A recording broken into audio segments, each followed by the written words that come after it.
chance to hear it, so let her tell it. People on the streets say Sabrina Speaks. Tune into the show, she will let you know. Tell all your friends and family.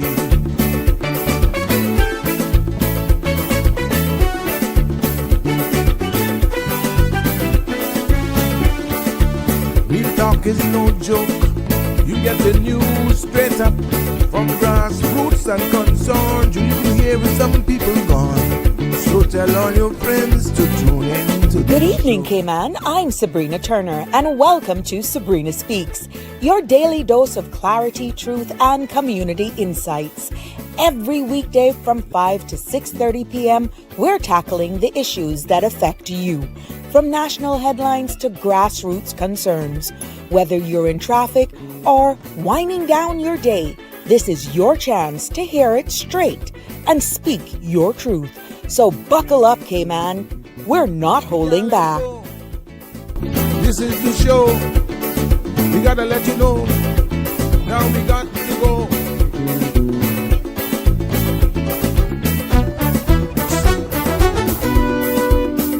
And now here's Sabrina.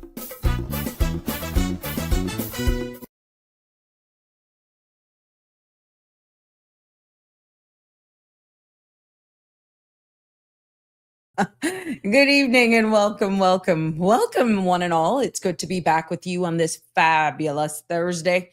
Yes, as we head into the weekend, I always say this is the eve of Friday, which it is technically, but it's good to be back with you this evening for another episode of Sabrina Speaks, and saying a big hello and huge shout outs to all of my supporters and friends and family over there in Australia. And definitely those in the UK who are dedicated listeners, even if it's after the fact, and definite contributors as well.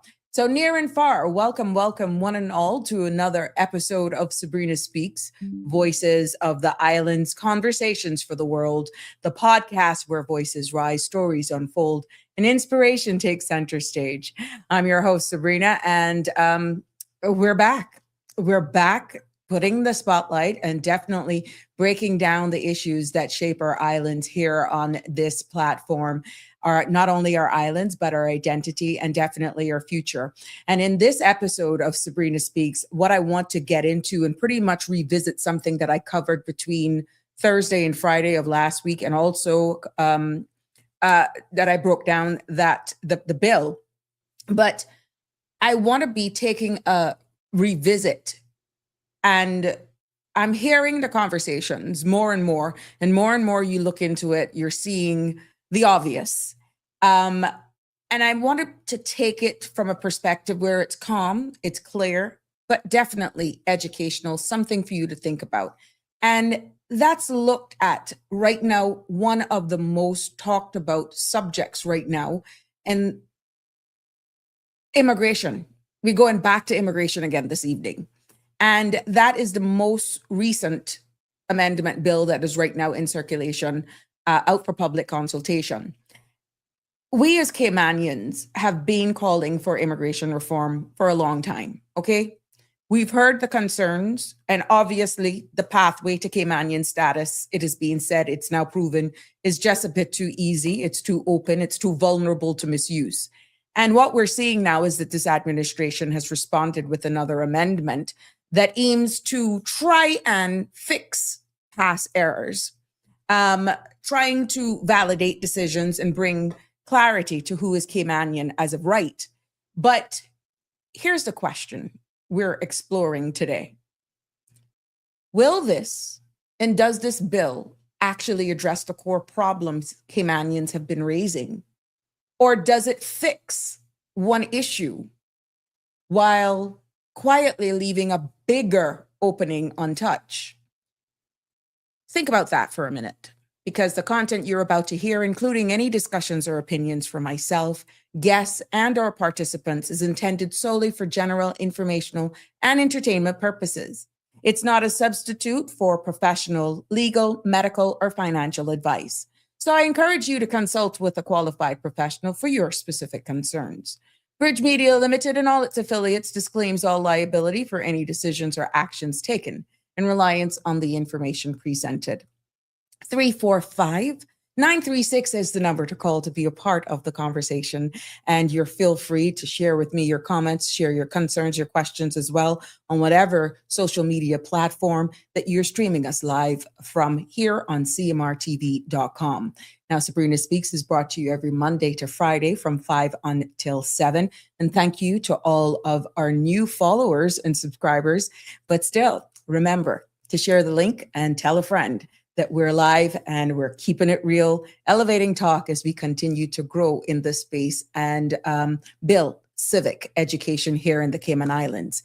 Before going into the substantive topic today, you know how we do it. I like to keep it real because I love your feedback. And thanks and compliments of the Cayman Islands National Weather Service. The synopsis calls for a low-level ridge that continues to dominate the weather across the islands with mainly stable conditions. Now, moderate onshore winds can generate brisk, localized early morning showers were expected, and satellite imagery continues to show patches of fair weather clouds across the Cayman area. Tonight, the forecast calls for fair skies at first, then cloudy patches after midnight, and a 20% chance of showers. Temperatures will fall near the mid to low 70s, and winds will be easterly, 10 to 15 knots. Seas will be moderate with wave heights of 3 to 5 feet. Now, tomorrow's forecast is calling for partly cloudy skies with a 20% chance of morning showers. Temperatures will rise to the mid 80s, and winds will be east to southeast, 10 to 15 knots. Seas will be slight to moderate with wave heights of 2 to 4 feet. There'll be a high tide this evening at 6:11, and there'll be a low tide tomorrow morning at 12:48. The sun will set this evening at 6:28 and sunrise tomorrow morning at 6:46. Now, the outlook calls for lingering moisture from a low-level trough over the central Caribbean to drift across the Western Caribbean, allowing for occasional showers from overnight Friday into Saturday afternoon. So there you have it. That is our weather forecast for this evening into tonight, and pretty much gives you an idea of what we're heading to into the weekend. Now, let's take and turn our attention to the stories that are making waves here at home and around the world. And pretty much we're taking it from government halls to the hearts of our communities. So let's go with it. Premier Andre Ebanks is back on island, and that's following high-level meetings in St. Kitts, saying the caucus has returned with great ideas to strengthen government's performance. Now, the premier also met with the United States Secretary of State, Marco Rubio, with discussions centered on regional stability and economic cooperation. In other local news, we have police that have arrested a 23-year-old Subaru driver following a crash at the Chrissy Tomlinson roundabout on early Tuesday morning. Now, no serious injuries were reported, but investigations continues. And the Economics and Statistics Office has begun its 2026 Consumer Price Index survey of housing rentals. ESO staff are now visiting residents across the Cayman Islands who live in rental properties to collect updated information on rental cost. Now, this data plays a critical role in calculating the country's inflation rate and understanding changes in the cost of living. The survey will be conducted quarterly throughout the year in February, May, August, and November, and all information provided is kept strictly confidential under the Statistics Act. Now, with more than half of Cayman's household living in rented homes, the ESO is encouraging full participation to ensure accurate national statistics. And in other Cayman news, the Cayman Islands reinsurance industry has crossed a major milestone, with total assets now exceeding $100 billion. According to new statistics from the Cayman Islands Monetary Authority, assets in the sector climbed to just over $101 billion at the end of 2025, and more than threefold increase in 5 years. Now, the number of reinsurance companies operating in the Cayman Islands has also doubled, raising from 58 in 2020 to 113 in 2025. Premiums have grown sharply as well, reaching $30.2 billion. Cayman Finance says that the figures highlights the jurisdiction rapid emergence as global reinsurance hub, driven strong demand in the life and annuity market and confidence in Cayman's regulatory framework. In more local news, the Mosquito Research and Control Unit will begin area larviciding in several areas across Grand Cayman. So residents may see the MRCU aircraft flying low and make it repeating passes over the airport, Breakers, Caymana Bay, and Old Prospect Point, including Salt Creek. And those low altitude flights are planned and necessary to treat standing water where mosquito larvae develops. Larviciding happens during the day and targets mosquitoes before they become adults, helping to reduce future mosquito numbers.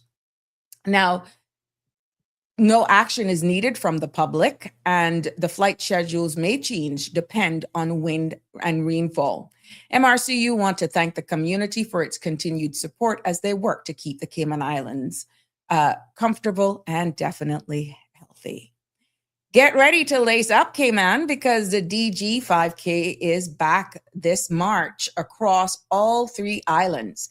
So whether you're running, walking, or just cheering from the sidelines, this event is all about coming together for a healthier, more connected community. So join them in Cayman Brac on March 8th, Little Cayman on the 15th, and Grand Cayman right here on the 29th. Now, registration is just $25 for adults and $10 for kids under 18. Sign up now and definitely get the move on. Connie, I wonder if you're a sideline girl. I'm a sideline girl. I part of the cheerleading squad. Now let's turn our attention to some of the news that is capturing our attention regionally. We see regional security took a spotlight at the CARICOM meeting as leaders met with the U.S. Secretary of State, Marco Rubio. Now, discussions focused on the growing crisis in Cuba, with CARICOM expressing concerns about the humanitarian situation and the potential impact on migration and regional stability. Rubio outlined Washington's plans to strengthen security cooperations across the Caribbean, including tighter coordination on border-controlled and transnational crime. CARICOM leaders also raised questions about recent U.S. actions in the region, seeking clarity on long-term strategy and implications for Caribbean states. Security officials say that talks mark one of the most significant U.S. CARICOM engagements in years, with both sides acknowledging the urgency of the challenges ahead. And in the U.S., a congressman is warning that Jamaica could face consequences following Prime Minister Andrew Holness' recent comments expressing solidarity with Cuba. Congressman Carlos Jimenez sharply criticized Holness on social media, accusing Jamaica's government of covering up for what he called Cuba's failing dictatorship. His remarks came after Holness highlighted Cuba's economic and humanitarian crisis during the CARICOM heads of government meeting and urged constructive dialogue between Cuba and the United States. Jimenez said that Castro's regime has interfered in Jamaica's politics in the past and warned that Holness' position could carry diplomatic repercussions, though he did not specify what those consequences might be. The Jamaican government has yet to issue a formal response. That concludes this evening's Sabrina Speaks news headlines and spotlights from right here, definitely in the region and internationally as well. And I want to thank you all for joining us. Happy birthday to everyone who is out there celebrating a birthday or anniversary today. If you're just celebrating life, kudos to you. We celebrate it with you here on Sabrina Speaks. And definitely Marshall is in the house. How are you? How are you? Yes. Parch. So Damien, how are you? Good to have you here as well. Jimbo is in the house. Yes. And you are more than welcome, Connie is saying. But it's good to be here. Good to be here with you as we get in. The phone lines are open, will be open as I get into today's discussion and just give you a pitch on exactly what I'm trying to highlight and to bring you some something that crossed my mind and whether or not our leaders or policymakers are aware as the implications.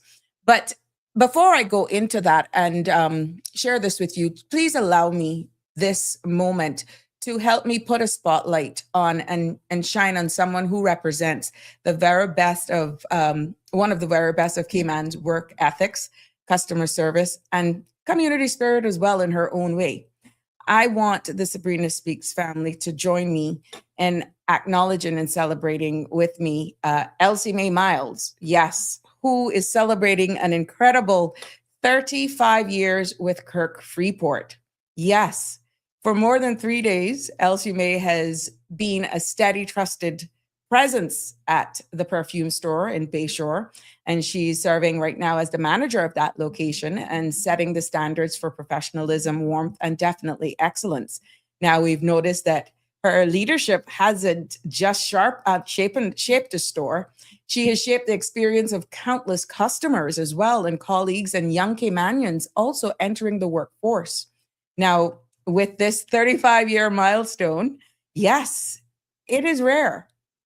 35 years in retail with grace, consistency, and a smile is extraordinary. But oh God, she's sharp sometime, This milestone definitely shows and it marks her dedication, her honesty, her loyalty, her commitment to doing things well, and her high standards when it comes to work ethics. Now, it's the kind of legacy, honestly, that strengthens a company inside and out, and definitely community impacts as well. So Elsie Mae just isn't an employee. She's a part of the fabric of that line of work in customer service and that culture. So she has mentored staff.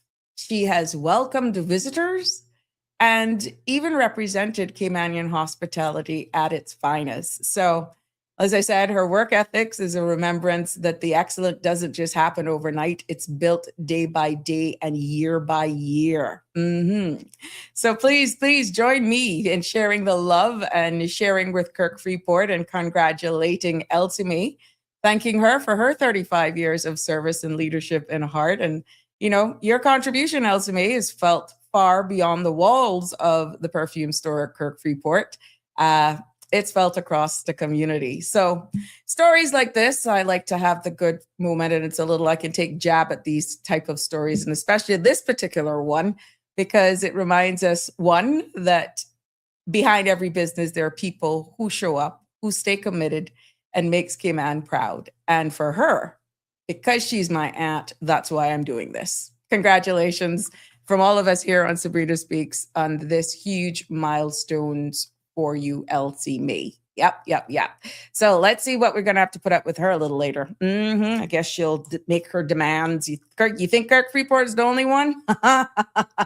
She's definitely going to hold it over our heads as well as a family.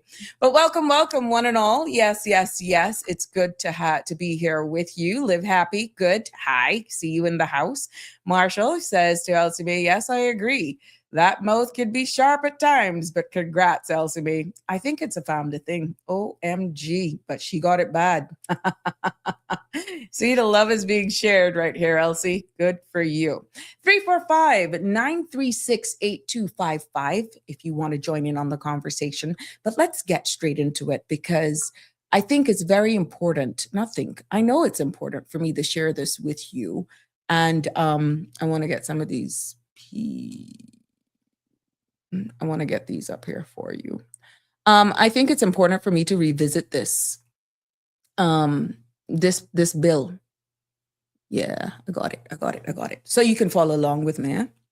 And why this 2026 bill is important and what it's trying to achieve is that I think we need to look into one particular section. There are other areas as well that I can highlight. But they say it's public consultation. So that's what we're doing, right? we are giving our feedback and we're going through it line by line. And if needs be, we have to pretty much come back to it again based on the exchange from here. We are more than happy to do that as well. But your feedback is critical to this, right? But this amendment bill now, yeah, you got to know us. You got to know us, Marshall. You got to know us for true. But thank you so much for sharing the love.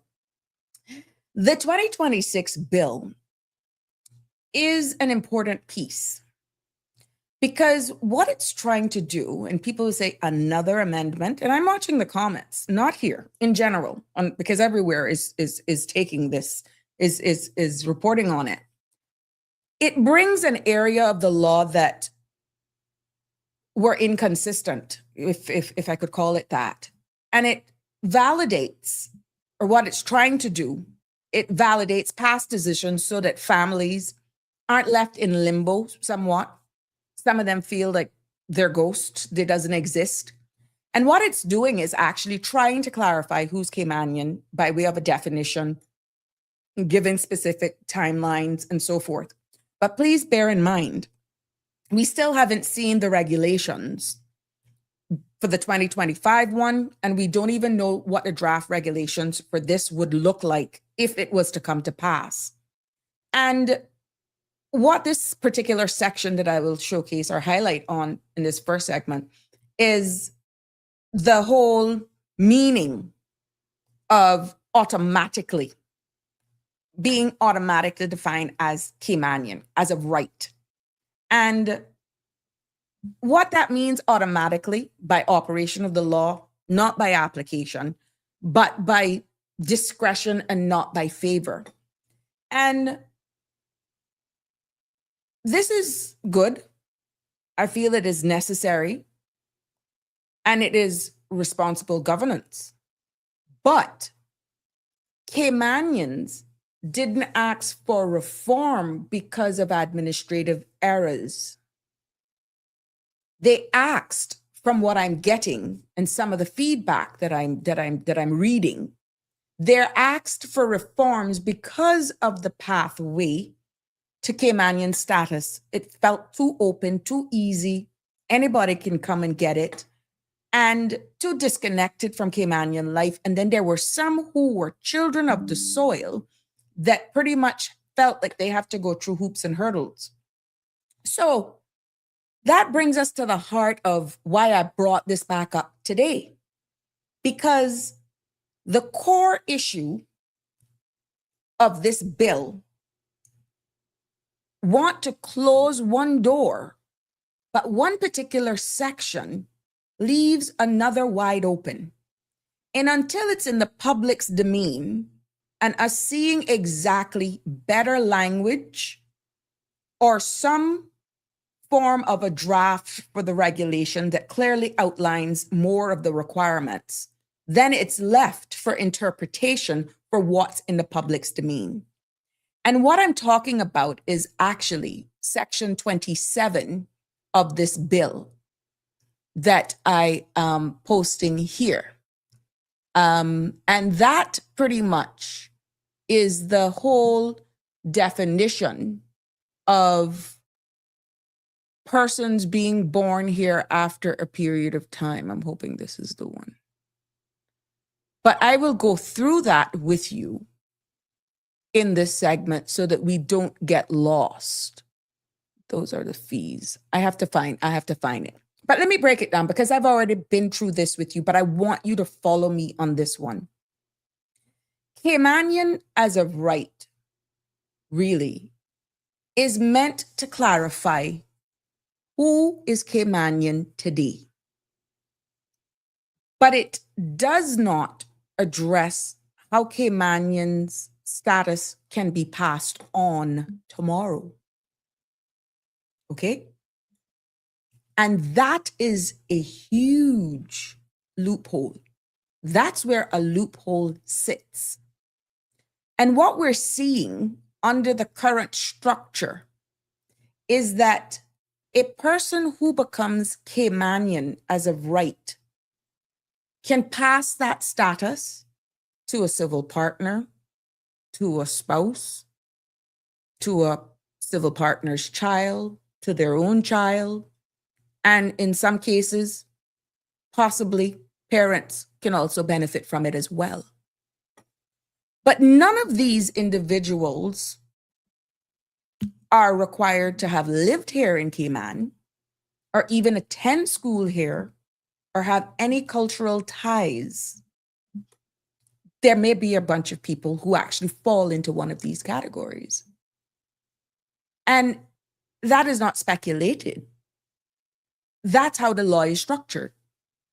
So let's say a person becomes Caymanian as of right under this clarified section. A person enters a union with someone who has never lived here in Cayman. They themselves have never lived here.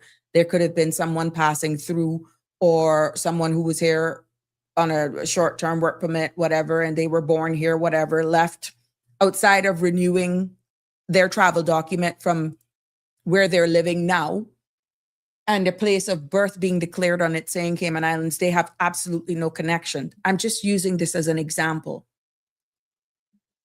Let's say the civil partner has a child from a previous relationship as well, because we're looking at that in general. And later the civil partner may qualify as well. So now we have multiple individuals across multiple generations who could possibly become Caymanian without ever living here, without ever attending school here, without ever contributing one iota to Cayman society. And also not having any cultural generalization connection to our jurisdiction. And my friends, that's a loophole that needs to be looked at in this section 27. Because what it does is that we're fixing a particular section with technical errors, but it doesn't tighten the pathway of those individuals who are saying they were born here on the 26th of March, 1977. Just being born here, you're automatic, example. But they knew the process. They hadn't gone to school. Let's say nothing like that never happened. And they're now hearing, wow, the Cayman Islands. Oh, I was born here. I was born there. But remember, my parents didn't stay and we left. I don't know. I've never been back, but I've heard it's beautiful. Hold up. But I was born on or around the 26th of March, 1977. Hold on, little Johnny, Jane, hold on. We may be going to the Cayman Islands. I'm automatically Caymanian. I just need to show up with my birth certificate, which you're entitled to, saying that you were born here in the Cayman Islands on the 26th of March, 1977 or after,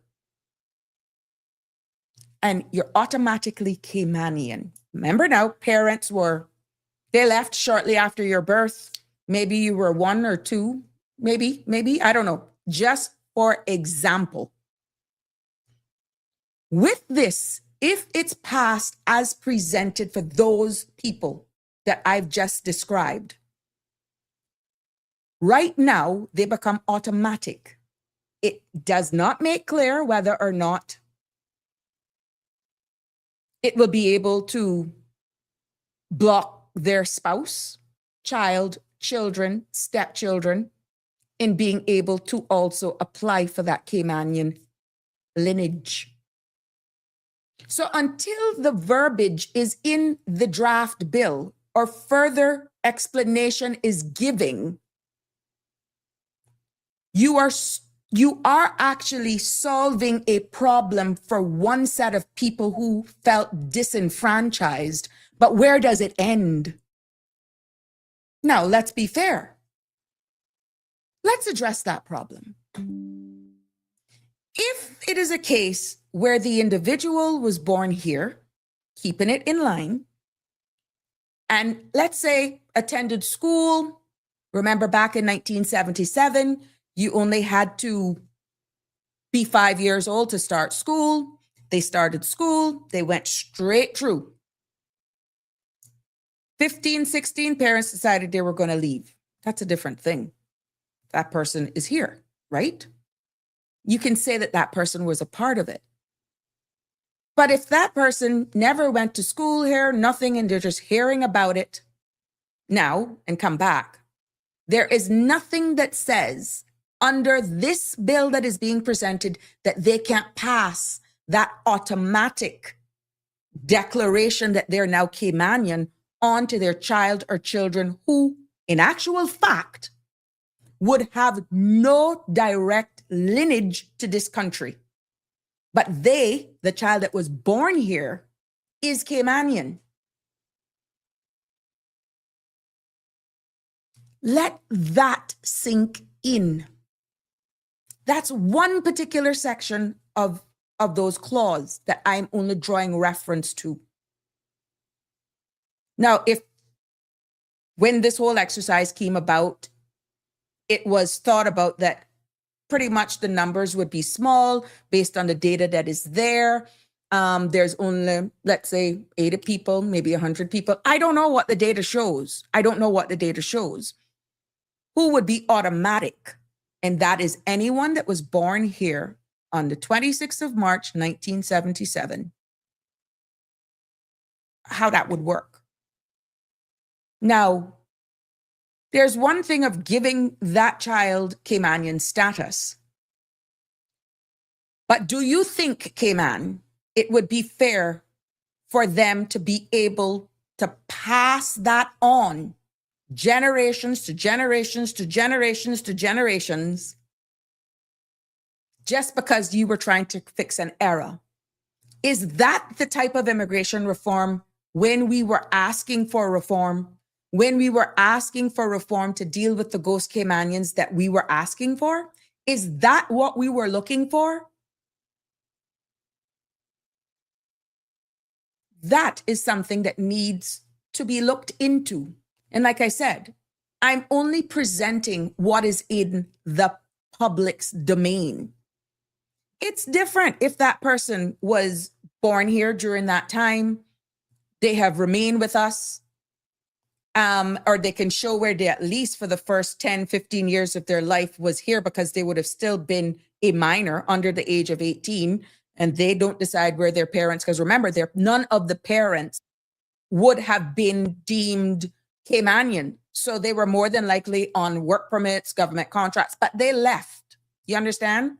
So at the end of the day, if you're trying to deal with the child that was born here, no fault of the child. We have no control over where our parents decide to have us.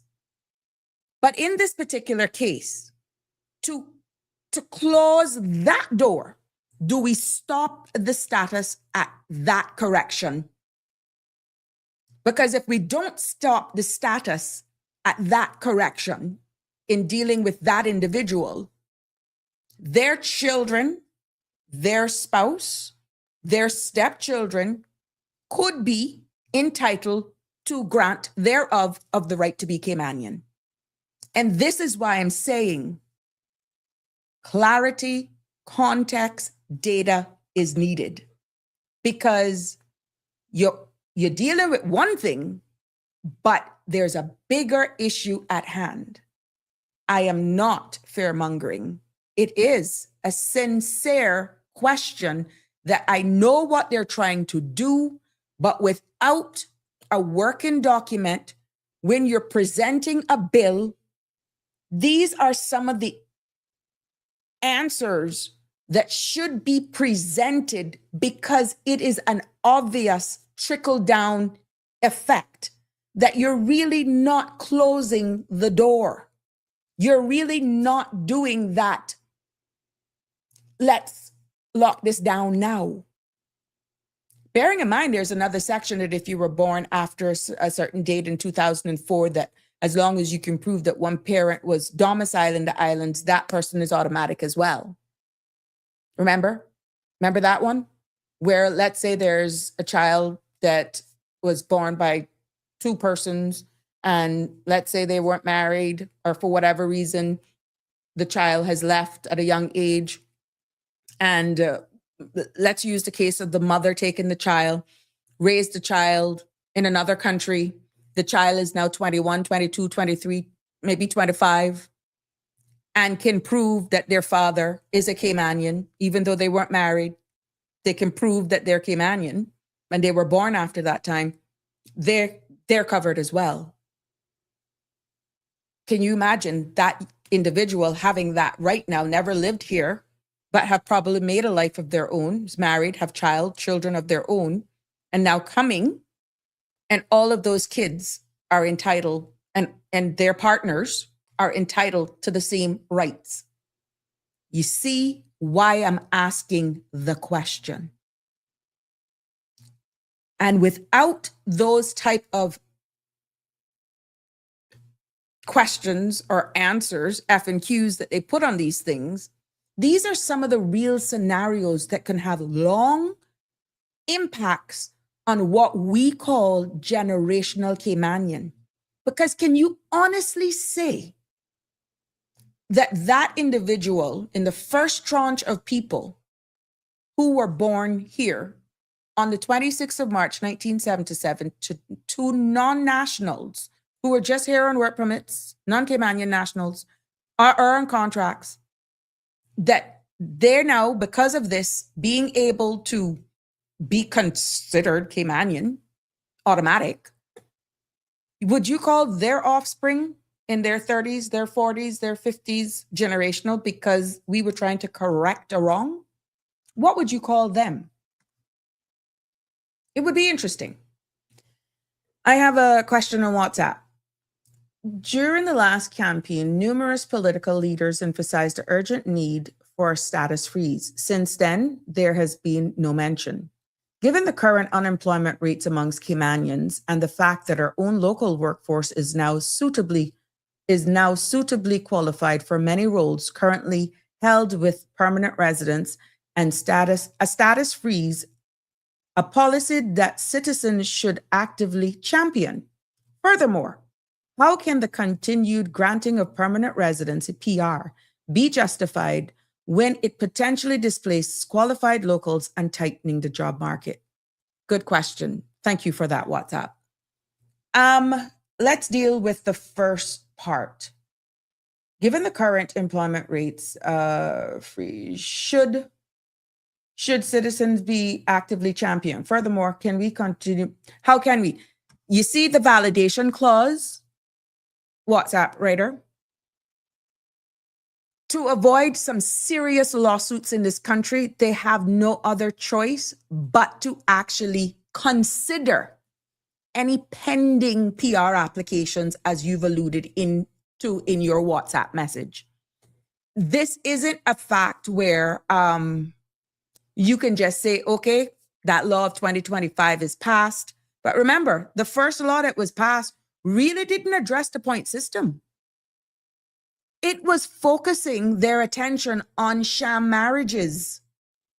The PR point system, because remember, it's only a first phase. There are different tranches, as was reported by the government and the minister, that there are a number of amendments that are supposed to come. So if you're saying, since the law couldn't put in effect, hypothetically, for the 1st of March, could the government, is what you're asking, have put a freeze on any further applications being able to be sought? Because let's catch up with all of those applications right now that is pending.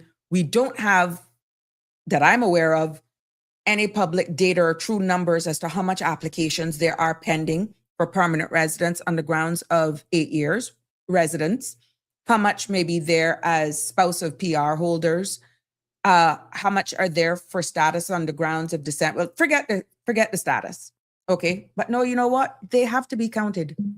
You have to count all of these status that are through marriage, status on the grounds of naturalization, all the dependents of these children, continuation of the right to be Caymanian because they have been here. It is a plethora of applications that could actually be waiting, and that number we don't know. So to your point exactly, you are asking the question, why hasn't there been a freeze until we really see where we are? Deal with the backlog and also see exactly how much that are in process would actually be successful, because we know there's a good chance that a lot of the PR applications, or a number of the PR applications, may not necessarily meet the minimum of 110 to be approved, but they're also entitled to their immigration appeal. How long would that take to say the freeze would be? Which is why your question is sound, but they would need some serious legal advice on how to navigate that to avoid some of the pitfalls that may actually have them open to legal lawsuits. Remember, we're trying to amend legislation that people met the necessary criteria in order to submit their application. Even if you want to do a temporary freeze, what happens to the person who's eligible the end of March or the 1st of April or the 1st of June? I'm just being devil's advocate. And this is where the human rights element and our learned, legal-minded and people friends out there, they actually, I'm opening the door. It's for them to weigh in on some and all of these other implications. I am telling you that there are a lot of law firms right now that are actually just sitting, and they're going to be busy for a while if we don't handle this correctly. Because there are other pieces of legislations that is there that we have to make sure. It's not that we're scared to make change, but you can't disenfranchise persons for a law that we're trying to address now, but is indirectly illegal, almost. Some may say, oh, shut up. We just got to do it. At some point you have to, oh, we can take that approach too. But I can assure you, I heard a clipping, all the needs and the wants for the roads and the docks and the schools and the this and the that. If you think government paying out for an increased amount of lawsuits will not impact infrastructure, farming, education, payment of Sinoco, dealing with our indigents, dealing with all of that, you got another guest coming. Which is why knee-jerking way of dealing with these, the lack thereof of fluid public engagement and participation, will yield to an unfortunate demise if this is not handled properly.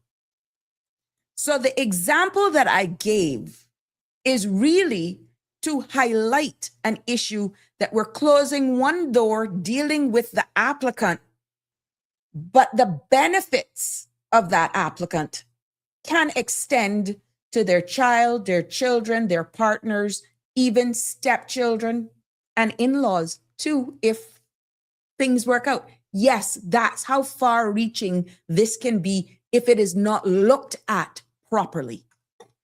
Let me go to some of the comments here because I want to make sure we can get you. I don't miss it. Yeah.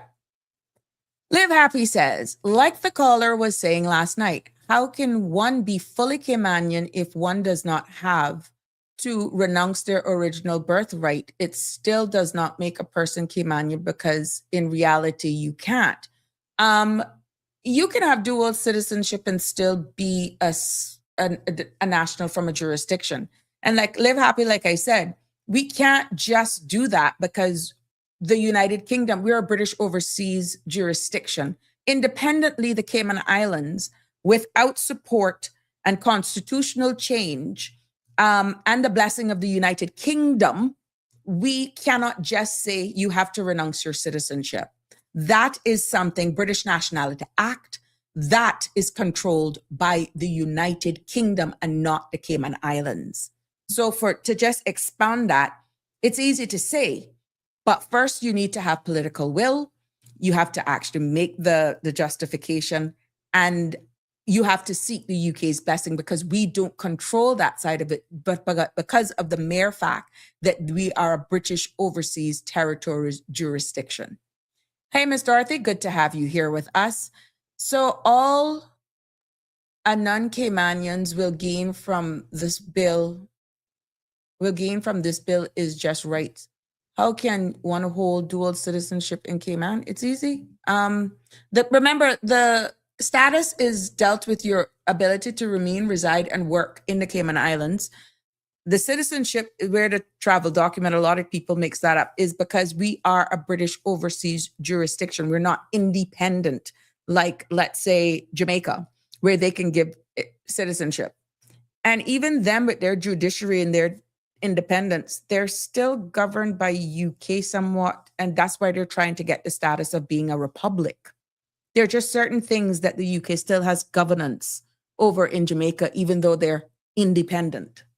So we are still a full-fledged British overseas territorial jurisdiction. So we don't just give citizenship in that manner.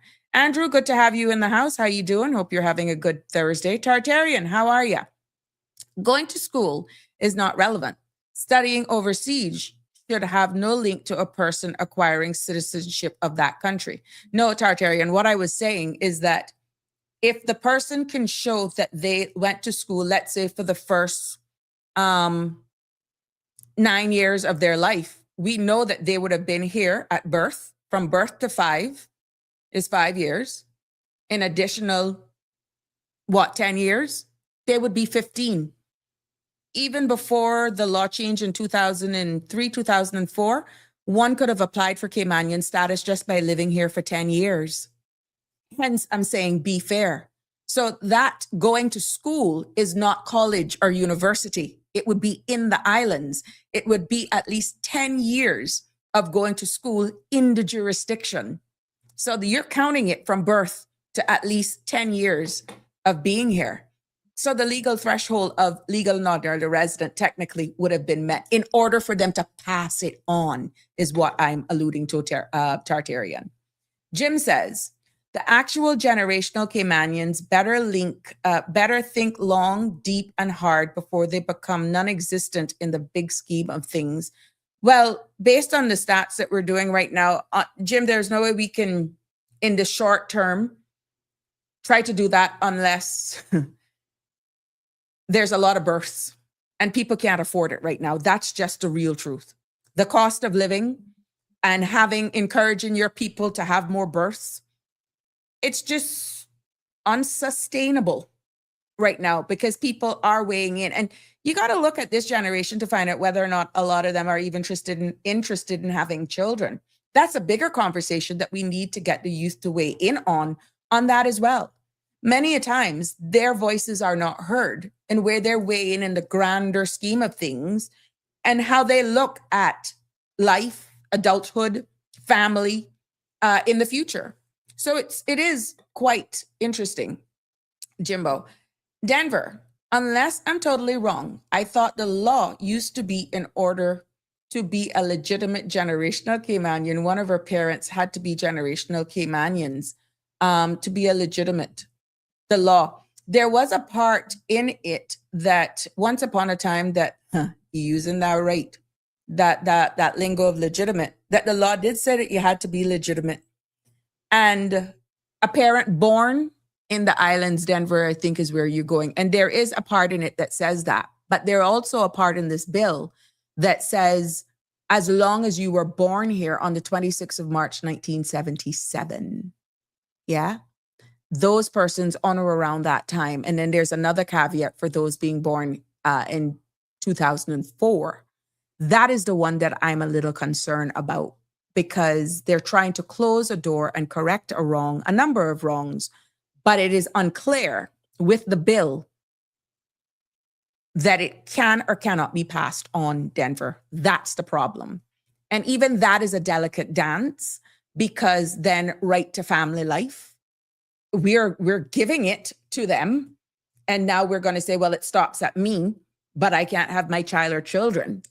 You see what I'm saying? So some serious consultation needs to be done.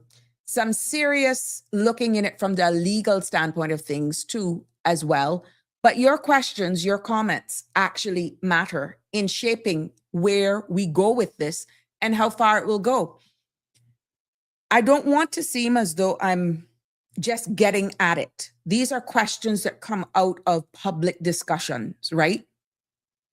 But without proper context on how you will deal with an example like that, You're left to assume until you see the immigration regulations. And we've already established that the regulations for any substantive piece of law comes after the law is passed. How you put it into motion, how you operate it, it comes after the fact. So if you have a wording in a bill that says, oh, you born here on this date, you Caymanian. And that's all it says. It leaves you to wonder, well, can I pass it on? Will my husband be entitled? Will my grandchildren be entitled? Will my cousin be entitled? Yeah, those are the questions. And that is why I thought it was necessary for me to just highlight that the missing safeguard is not clear in the language that we're seeing. Okay? Because unrestricted generational transmission of this Caymanian status is not giving us what we asked for or the people asked for. Would you really say that that has been the mandate then of what people asked for? Beautiful Isles, it's amazing how people will do anything to be Caymanian status holder. Why? And look around us. They don't even embrace the culture. They free Cayman is free for all. Yeah. But you know what I like about this? Beautiful lies and ugly truth is that we now have an opportunity to make your voices heard. And maybe that what the example that I'm giving right now did not even keen in the peripheries of being able to pass it on because they're just so, let me just deal with the ghost Caymanians, not realizing spaces like this, news is global, that there are child or persons, adults out there who would actually possibly check in here and see now, or they fall within those dates, and they have every right to apply. There's nothing going to stop them from that. Nothing is going to stop them from that. Isn't or wasn't there a law stating that non-Caymanian pregnant mothers had to leave Cayman before the child was born, if not married to a Caymanian? I'm not aware of that, but a story was shared with me earlier this morning. And to be honest with you, it brought back some memories. Back in the early days, we had persons coming to Cayman, nationalities coming to Cayman to just give birth. Yes, they frequented our islands. They did business. They came and they did what they had to do. They saw exactly what the lifestyle was in the early days here at Cayman, what the possibilities were. And they chose to have their children here. And they didn't mind that the children weren't living here because they themselves, one particular nationality, kept going back and coming forward. But where does that leave those children right now if there were a number of kids that were born during that time? And that's the big question to ask. Like I said, I'm quite sure there is data because every child being born in this country, and at the time that we're trying to cover, the only hospital, unless you were born at home, would have been the Georgetown Hospital, now the HSA, right?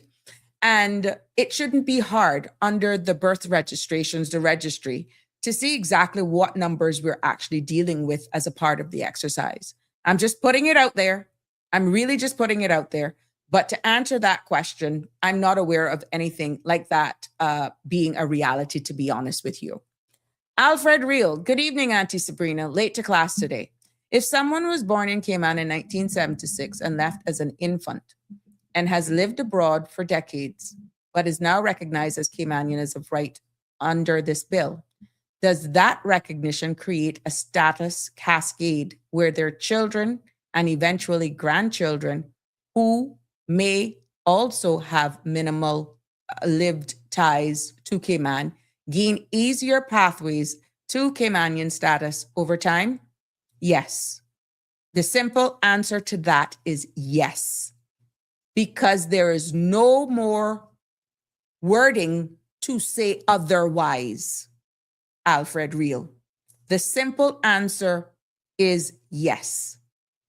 Until our leaders say otherwise, until we see the regulations, the answer based on this bill would appear to be yes. I stand to be corrected.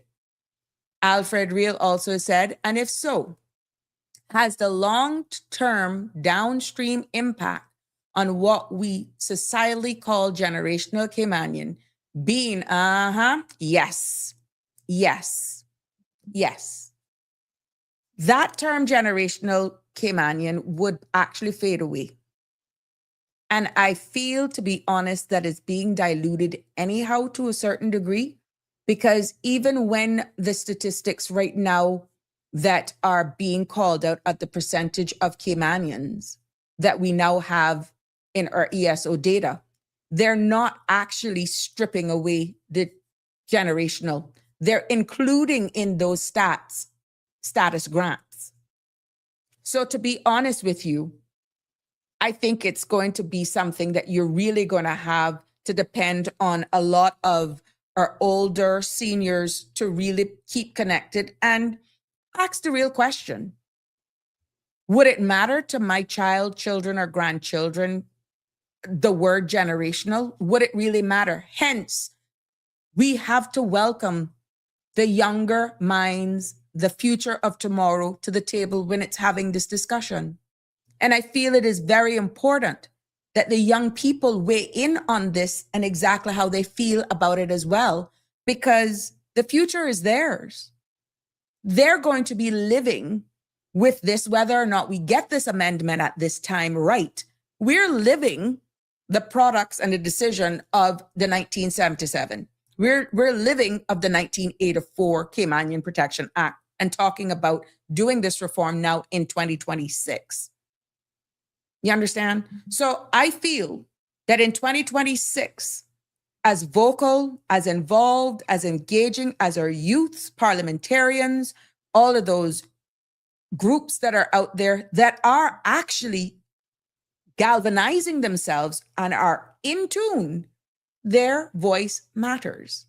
And I'm hoping and praying that there will be a platform that they feel open on, that is shared, and you're not judging them, but their voice is protected, that will actually be born somewhere, because they are tomorrow. But Alfred, it is being diluted, don't care how you look at it. Andrew Campbell, you are 100% correct. The right to be Caymanian is one that, if not constructed carefully, it would place serious effect on our society.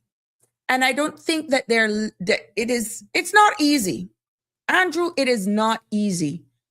It's very emotive. And I feel that is why it has gotten so much attention, because we continue to evolve.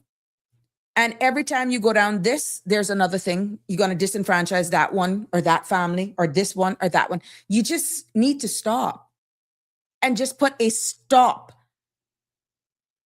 to it at some point. Otherwise, it will be continuously going. And then it's a farce. It's smoke and mirrors. It's not going to do what you're saying it is supposed to do or what your people are asking for in the long run.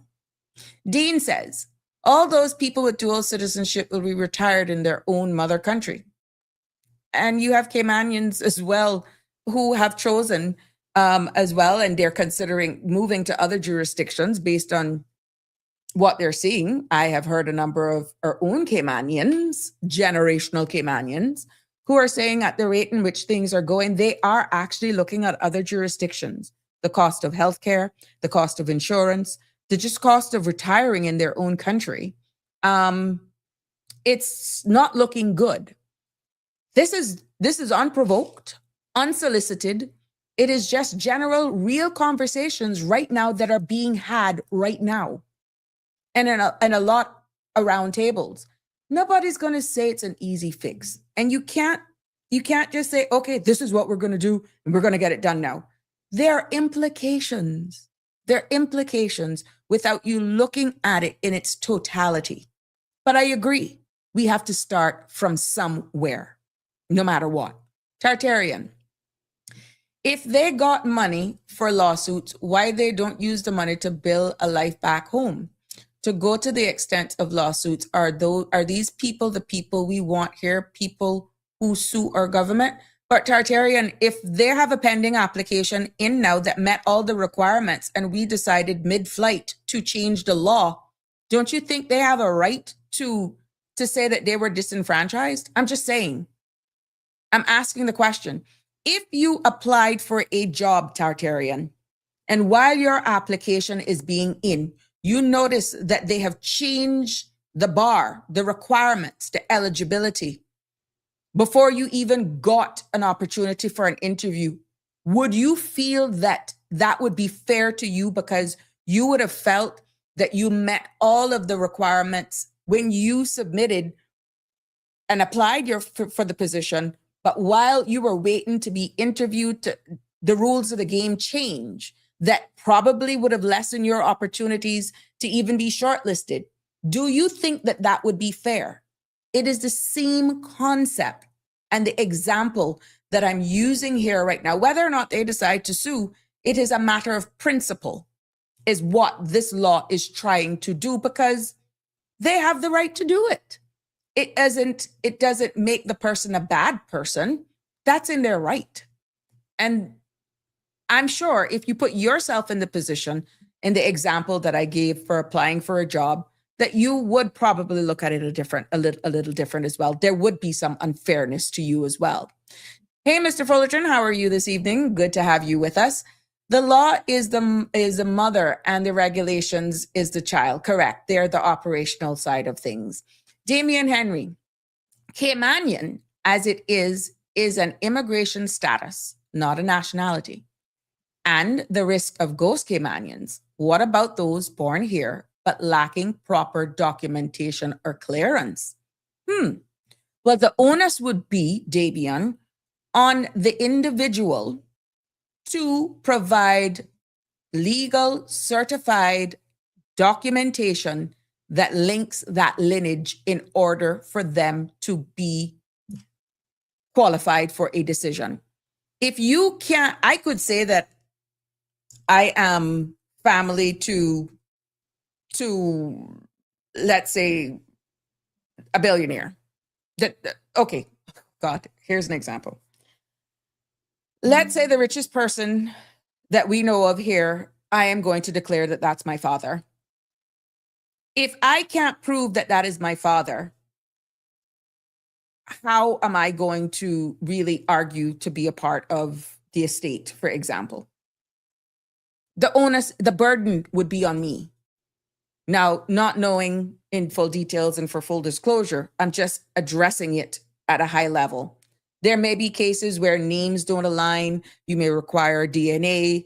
You may require sworn affidavits as well to connect the dots. There may just be no birth certificates for the parent or whatever the situation is to connect the dots. Whose responsibility is that? You see what I'm saying? Cayman cannot, if we're going to deal with immigration reform, there is no gray area. It's either black or it's white. And I feel that's where we need to get to when it comes to having the hard conversations on immigration reform. Now, there is room for consideration, but that comes within its own marginal definitions as well. But to say just wide open of feelings or emotion, laws are black or it's white. And this is why it is important when they are bills before they're made laws is that you engage, you have good PR, and you are able to show where and how you got to what made the bill. And without that explanation, you leaving rooms for speculation. And that's where attorneys have a field day because it is not made clear. Alfred Real, if the cascade is real, what specific guardrails should exist so as of right historical cases with quietly expanding Caymanian status to descendants who may never have lived here? Like I said, there are a number of the issues, number of scenarios that we could get in for that. Some of them is what I said.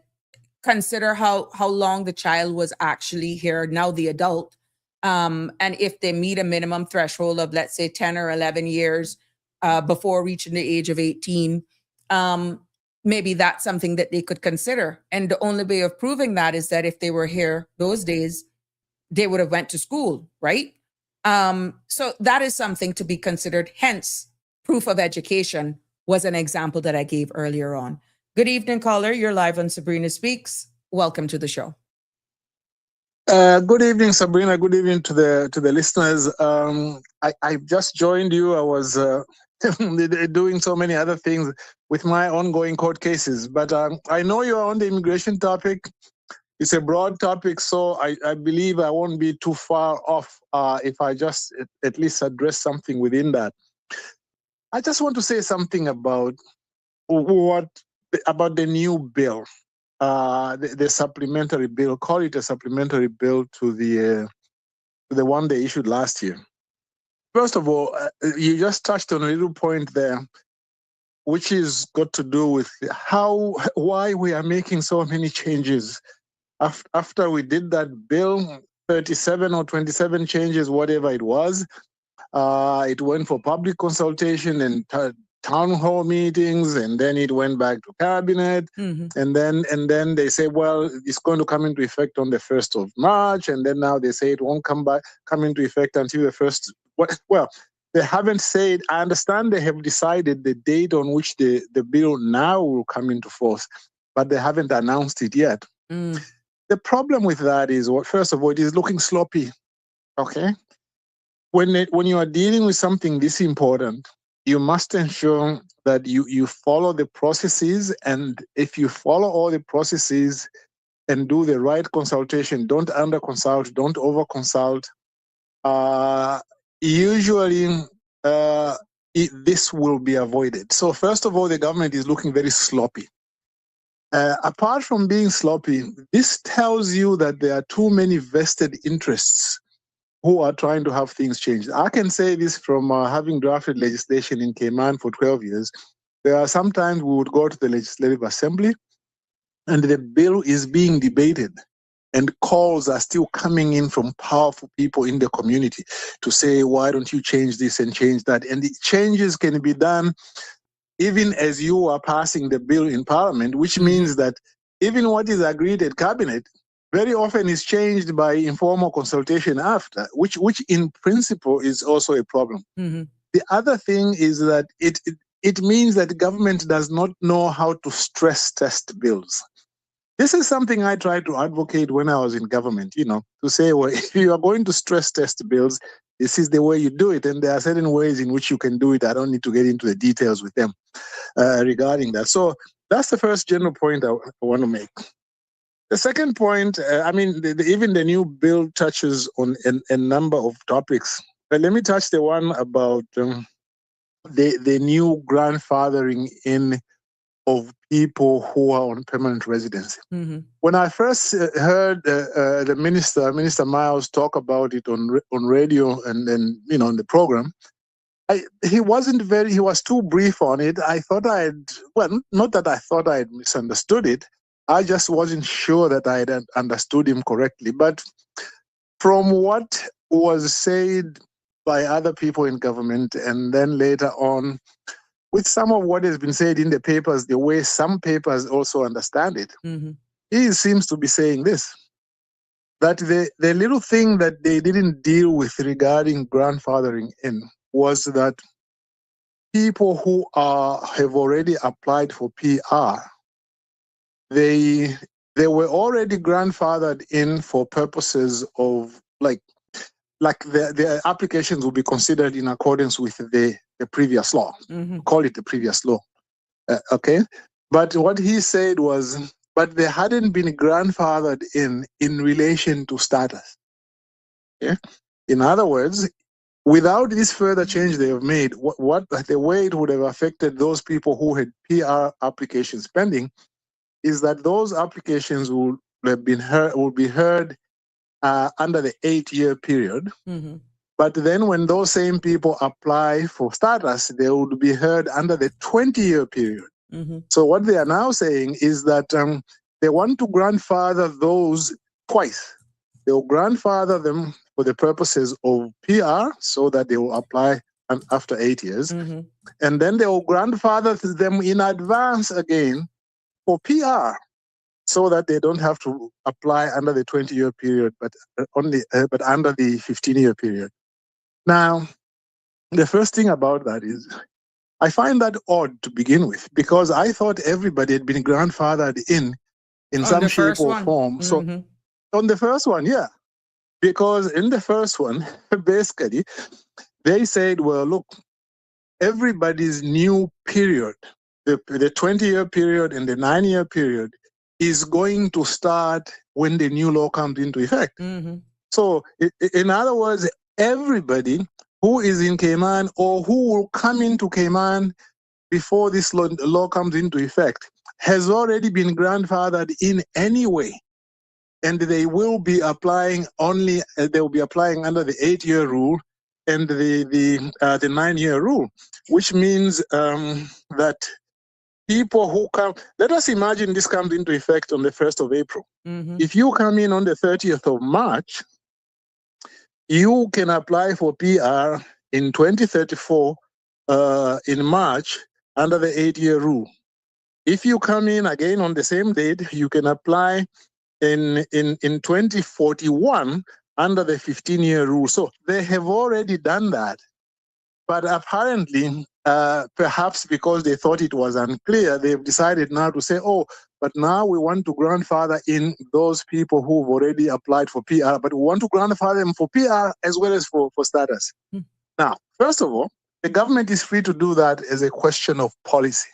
But what they are not doing, they are not telling people that they are doing this as a matter of policy, not because the law or any human rights principles stop them from doing otherwise. Let me tell you, in terms of the law, and there are Privy Council cases about this, in terms of the law, you could pass a law today to say that everybody, including those applications which have already been made, will have to be resubmitted to be considered under the new law. If you wanted to, as a matter of law, yes, you can do that, because you see, the law, okay, there is no legitimate expectation legally recognized that a law is not going to change. There isn't. Yeah. And what? Yeah, there's no legitimate expectation that the law is not going to be to change. For example, let me give you an example. There was a big case in Manitoba a long time ago. A lady was running a place where they sold booze, basically. And the law was passed to say you can't have more than 20 gallons of whiskey on the premises. She had more than 20 gallons of whiskey. It was brewed or brought there before the law came into effect. She had some 50 or 60 gallons. And then when they came to arrest her after the law came into force and she was prosecuted, she said, well, but this doesn't apply to me because I brought these, I brewed this before the law came into effect. Surely you must allow me to get rid of it. And the court said, no, this says you can't possess it. What it means is that when the law entered into effect, you should have ensured either you get rid of it or whatever, get it off your premises in one shape or form so that you can comply with the law. And now here's the real essence of that case. It said, sometimes the law is passed to deal with issues on the ground. Right. It is not always dealing with issues only which will happen in future. So that in this particular case, if government said, look, even the people who have applied, we are changing the law as of this date, you have to reapply. The government would have been in perfect order to be able to do that. So they shouldn't tell people that there's a legitimate expectation which is recognized in law. They should just say, we recognize that under the law we could have done this, but we have decided as a matter of policy, we have chosen to do it in this other way. When they talk about legitimate expectation, there is no legitimate expectation that the law will never change, even after you've applied it. That law, the doctrine of that legitimate expectation applies in different circumstances. I'll give you another example. There was a case, this is from my student days at the University of Ottawa in the 80s. What happened in that case was a big case where there were these companies in Canada which had mining rights for certain strategic minerals in Canada. An American company was bidding to buy these companies. And then it became a political issue under Prime Minister Pierre Trudeau, not Justin, Pierre Trudeau, his father. And they said, and Mr. Green, who used to be Minister for Minerals, they said, no, we are not going to allow strategic mining rights to be vested in American companies. So while they were negotiating the agreement, they passed a law, the Canadian government passed a law, which was written in such a way that that contract now could no longer be seen through. And those American companies went to court. It went all the way to the Supreme Court of Canada. And the Supreme Court of Canada said, I'm sorry, you have no legitimate expectation that the law will never change. Yes, you were negotiating on the contract, but there's no legitimate expectation, and it stood. So the government in Cayman, what they should do is they should stop playing games with people. They should tell them exactly what the issue is. Now, in other words, okay, the general broader point is you have grandfathered in so many people, and you are doing less and less and less.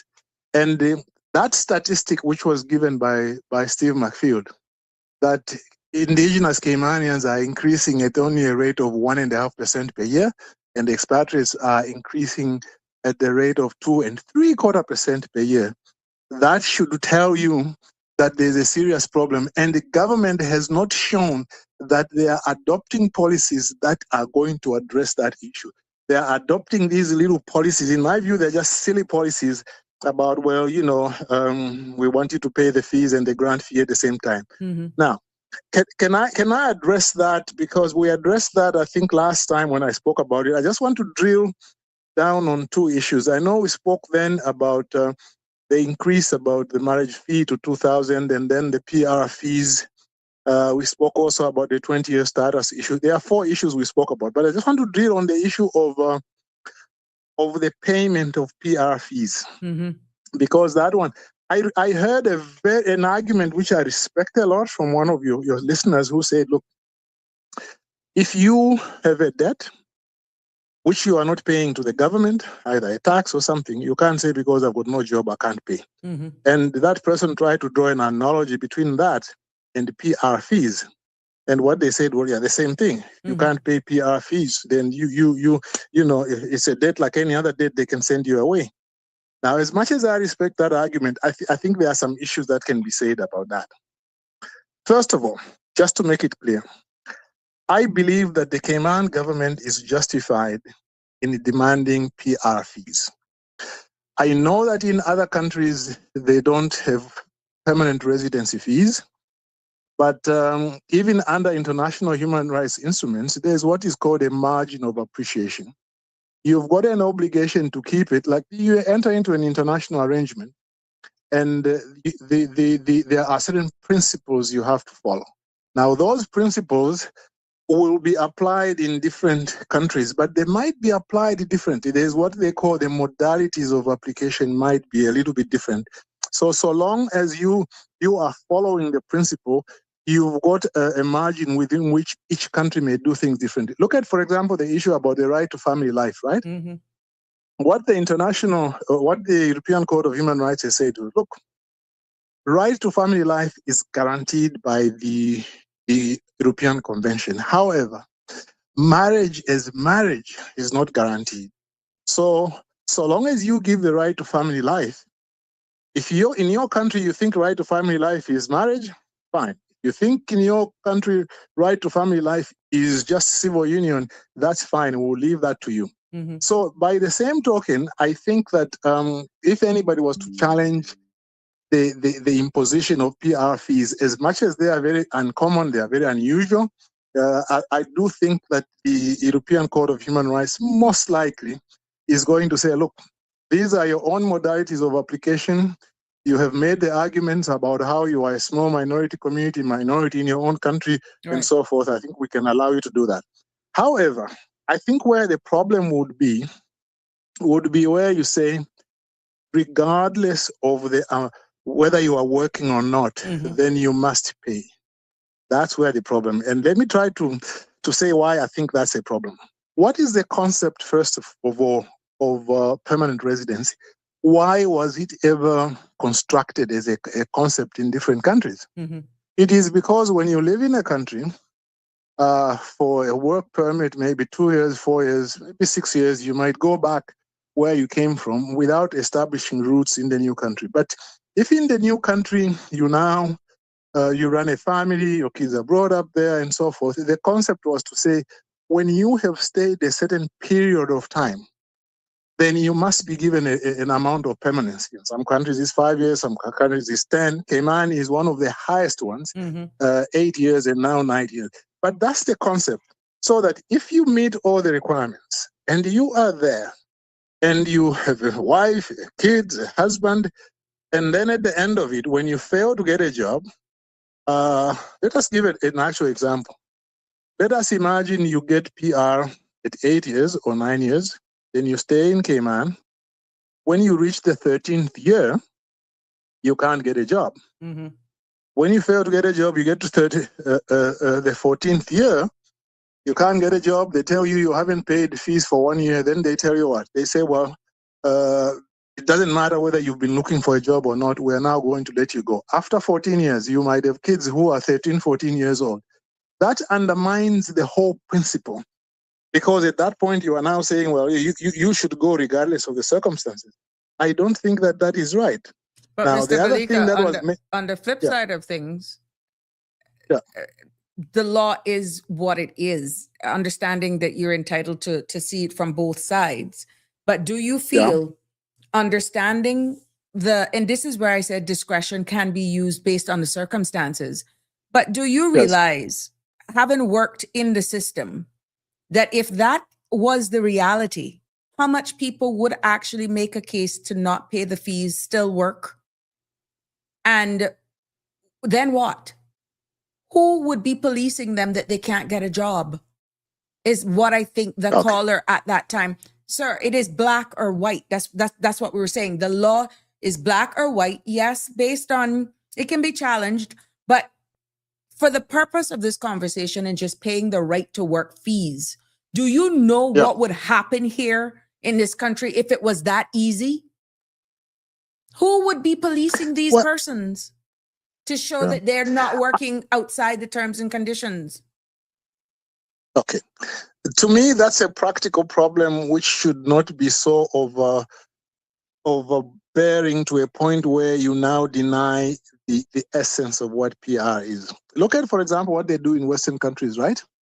You are entitled, if you are not working, in Cayman as well, NAU and so forth. But let me talk about a more advanced system of social assistance. Right. And they say, well, look, if you show that you can't work, we'll give you social assistance for a little while, and we will police you. There will be your officer there, your social assistance officer. You will check on them every 3 months. You show them the jobs you're trying to get.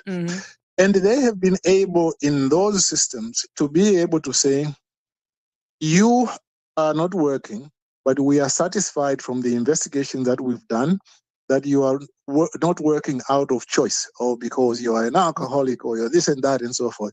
And then they would stop social assistance. Others will be policed and will be even helped to get jobs, and then they will get the jobs and then they go on. So all I'm trying to say is that there are systems that we can learn from which can police issues like that. I think that if you just say, well, whether just because there might be 2 or 3 people who might be smart, maybe working under the table, therefore you are going to punish everybody. With the same brush. Yeah, that's a problem. You see the same thing about the marriages of convenience. That is a very serious problem. I think at the moment there's need to tighten a little further maybe the powers of the marriage officers, because I was listening to Joy Bastel the other time and she was talking about what they do.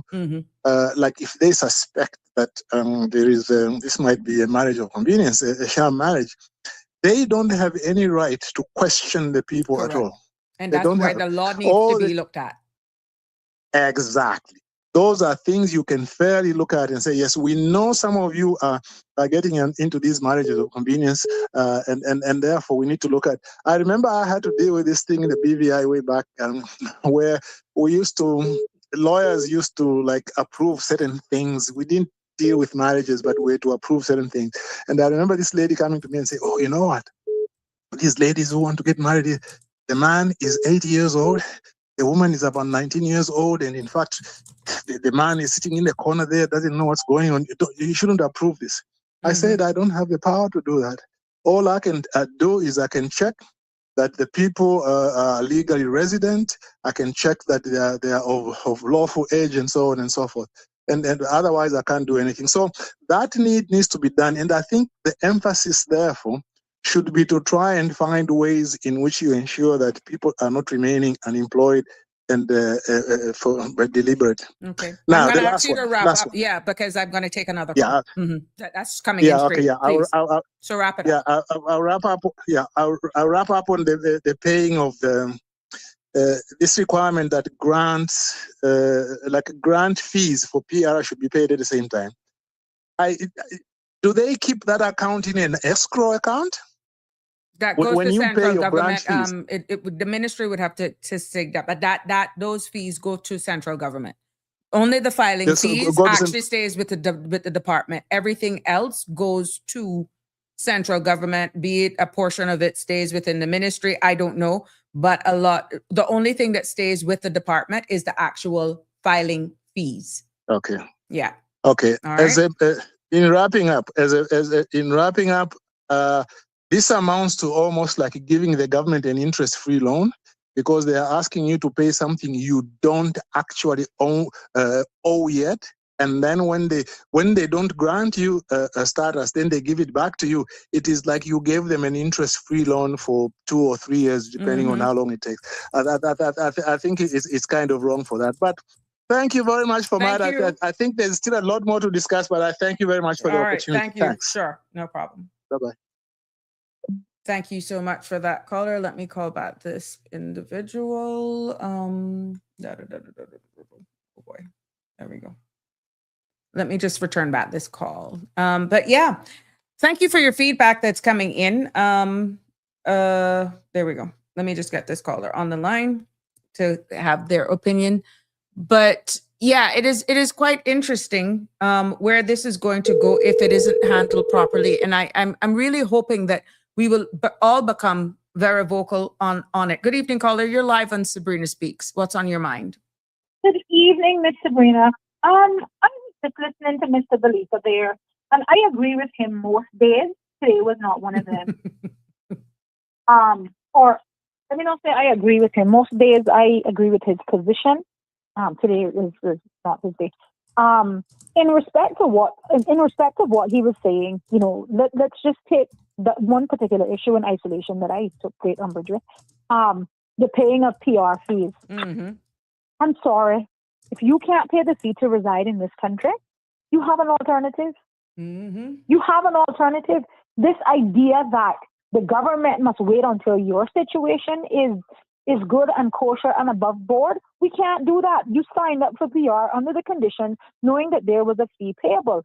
Now, you might say a world over this doesn't happen, and I take his point in where he was saying to the effect that in other places PR fees are not applicable. Mm-hmm. But he said in cases where these things are applicable, should they lose their job or income or sick, Mm-hmm. there's a replacement for that income where they can apply to NAU, and that's not an option here in Cayman. What he failed to mention is in most of these countries, if not all, they pay taxes. Mm-hmm.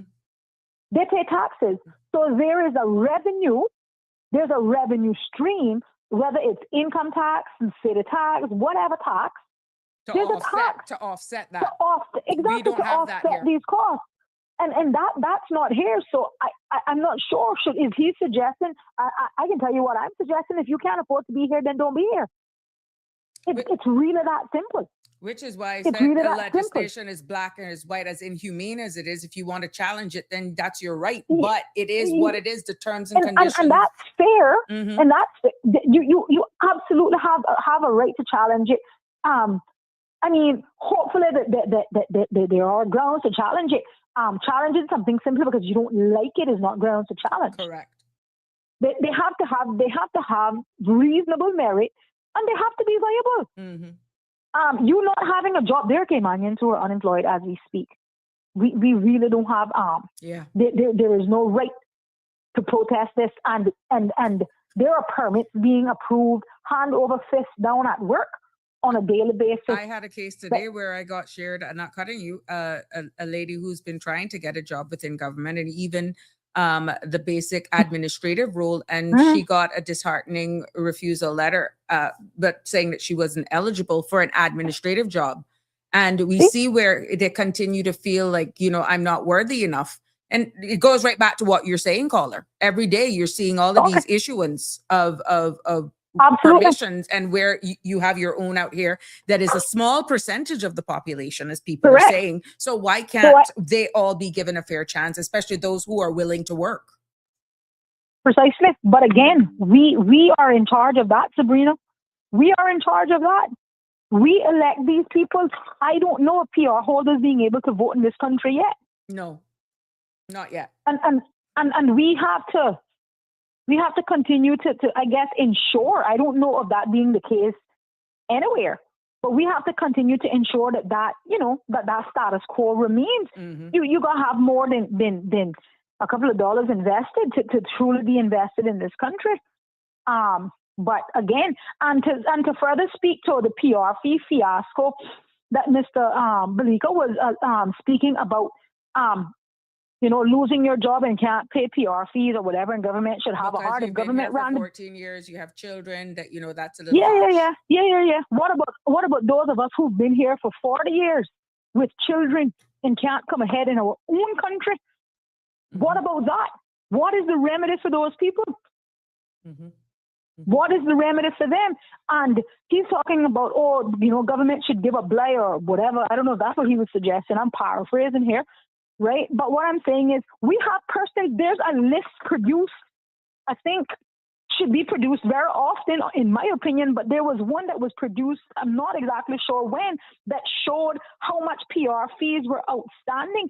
And there was no records or nothing that I recall hearing that Sabrina had left the country. So we already have people here who are benefiting from living and working in the country, small as it is, with thousands of dollars in PR fees being owed, thousands of dollars. And like you said, who is going to police, whether they're being honest about not having employment? And that's not an excuse. That's a mammoth of a task, I tell you that, caller. That would almost, But if the law requires you to pay the PR fee, and you find yourself in a position that you either don't have a job or can't afford it or whatever the case is, that's a you problem. It sounds harsh, but that's a you problem. Just like the amount of Caymanian who can't get gainful employment, that's a us problem. Well, it would be almost the same, because I can remember Mr. Belika saying, well, then PR, permanent residency, is not permanent if you're constantly paying a fee. It's a glorified work permit. It's the same thing where a Caymanian can't find a job. You understand? That was what he as an idea. So what happens when your own people that are crying for this reform, saying we need more chances, give us a chance, break the glass ceilings, please allow us, especially those with the right attitude, skill set, but just for whatever reason can't find themselves with a decent job, or give them a chance. What are we going to say about them? Where do they have to go? But there's nobody that I believe has or is willing, I don't even know if they exist, to say, no, I'm sorry, this permit for a receptionist over at Sabrina and Co. is not going to be granted, because I'm fairly sure that Sabrina's niece, who is not moving on to tertiary education, can take this job. Until things that simple start to happen, Sabrina, we're going to find ourselves in this place, right? And somebody's got to be brave enough to do it. I think I've discussed at length on this show about this immigration reform. I don't think that there is any one Caymanian that is looking on honestly and saying that we don't need reform. At least that was never my sentiment. My sentiment always was that it needed greater consultation, and we wanted to get it right. Yeah. Measure twice, cut once. Yeah, right? you kept saying Here, that. You kept saying that. Mm-hmm. Yeah, but yet we're here at a piece of legislation that has been enacted, that has been passed, that can't be enacted, presumably because of the either anomalies or absurdities within the law, right? And this is what we were saying. I will say this on your show. I applaud Minister Miles for taking the courage to bring such an important piece of legislation, right? However, due process, proper implementation, take the time necessary. Measure twice, cut once. Cut once. Now, I mean, I think we are like the laughing stock. I have people friends calling from all around the world, like, what the hell is going on over there? And they can't get on a budget together, and they can't get on immigration legislation together. One even offered to lend us the U.S. government to get our immigration in order. I mean, and I'm sure, really? that's how it's being received. And these are, friends and, business associates and clients and the like who are not from Cayman. But in a lot of instances, that is the way all of these changes are being, viewed and received. And like I said, that could have been avoided. We could have avoided this international embarrassment, because that's what it feels like for me. This international embarrassment by measuring twice, cutting once. Nobody is saying that we didn't need reform. At least that's not what I am saying. We needed reform. I think that is just noted straight nationally across the board. Everyone, no one has said that we didn't need it. And I keep repeating it every time I highlight certain things, because the meaning or the purpose behind today's conversation, to revisit the Section 27 caller, is to say that what this is proposing is that anyone person who was born here in the islands before the 26th of March, 1977, right? They would, under the new rules, they are automatic. But it doesn't say, does it stop at them? Would they then be able to pass it on to their partner, their child, their children? But again, these are the similar ambiguities, if you want to call them that, absurdities, if you want to call them that existed in the previous in the current. So now we're only making them automatic, so they don't have to go through an application process, but we still not closing the gate, is what people are saying. But that's the problem. When there are questions, Sabrina, like, well, am I privy to does this law apply to me? When the question is that simple, and the piece of legislation is not clear enough to say, okay, Sabrina, you fall under the old piece of legislation. No, Sabrina, you fall under the new piece of legislation. When it is not that clear, Sabrina, I think we have a problem. I think we have a problem, and it's a tad bit embarrassing. It's a tad bit embarrassing. I'm not sure. Like, what was the intention? What was the spirit of the law? What was intended by that piece of legislation? We can all sit here and speculate what it was, right? However, in the preamble of the bill, is it clear? It's not. No.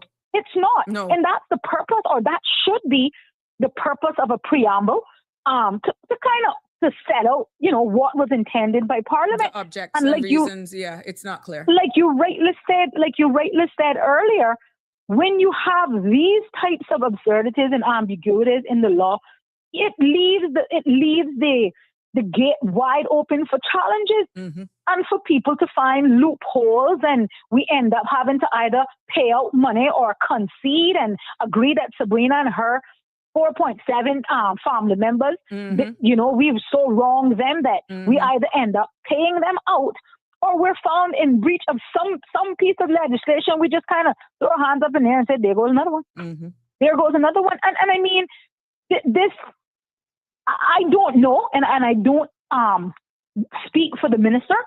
I don't even know him, to be fair. But I don't think that this was the intent. I really don't think that this was the intent, Sabrina. Mhm. And it would be I would be hard pressed to hear him say that this, you know, to create this type of what feels chaotic Mhm. was the intention. But this is what is happening. It is really creating a lot of chaos. It is creating a lot of upset. It is creating a lot of discontent. A lot of people have been leaving the island. You know, maybe the reasons are not outright and clear that it is due to this law. But I have spoken to people who are like, this is too much. This is so confusing. Mhm. And if this is the case, we'll never move on. We'll never be able to move on to PR. So we're just going to go back home. Now, let me be clear. I don't have a problem with that either. But I don't have a problem. Go I ahead. don't have a problem with that either, with them wanting to go back home. But I do think that people deserve to know exactly where they're Where they standing, stand. ex- Yeah. Yeah. exactly what the case is, and only then can you make an informed decision. Mhm. But you can't just leave people in limbo and you know, just be like, okay, well. But the sad part about it is, and as much as you know, I think I heard one member of parliament say that it was almost absurd to think that because we were making changes to immigration that these jobs are going to up and go with them too. That's exactly what's happening, Sabrina. You know, Carmen, I'm glad you opened that door because That's exactly what's it's happening. happening. It's happening, but nobody's talking about it. People are Yeah. leaving. But what's happening is Sabrina works for Siobhan works for Sabrina and Co. Sabrina and Co. is really headquartered out of Channel Islands. So Sabrina, being from the UK, she's just going back home. She's just going back home. Sabrina's not taking a cut. Sabrina's not taking a pay cut. Sabrina's not none of those things, and Sabrina gets to keep her job. That's one more job off the Cayman job market. That's one But more. it's That's still not one less creating an person. opening for a Caymanian That's- to fill the role because it's gone with There them. you go. It's But gone there's with no them. requirement to do so. Mhm. There is no requirement to do so. And nobody questions over at BSP. Well, let me say business staff and the business staff and board. Mhm. Nobody questions why HR is being run from the moon. Yeah. Nobody questions that. Nobody questions why you know, billing has moved to Pakistan or Mhm. India or the Philippines. But that's not creating any job opportunities for SEAM locals who have the expertise that is available. But this is it. But what I'm saying is, they were one particular member said, you know, it would be absurd to suggest that these jobs were just going to pick up and go. Sabrina, they're picking up and going. I They're know picking people up who are and in the moving remittance operations. services. I know who people are in the remittance services who are working also in some financial institutions, and they are saying people are tidying up, closing down their accounts, and they're going home. The remittance services, in some more than others, of course, based on where it is, they are down. And if you get those stats and they're honestly going to deliver those stats, that's some indication that exactly what you're saying, that they're leaving. Now, maybe some women are rejoicing for this, but it's not necessarily creating more jobs. But let's be honest, Sabrina, if you can earn a Cayman type salary, live in your home country, which we know Cayman is among the highest in the world in terms of cost of living in the world, you're moving back home. Most people don't leave home because you know, they leave home for a better opportunity. Mm-hmm. But if you get the opportunity to earn, to have the same earning capacity, which will then afford you either a higher standard of living or the same standard of living that you were enjoying in the Cayman Islands, most people would go home. Of course.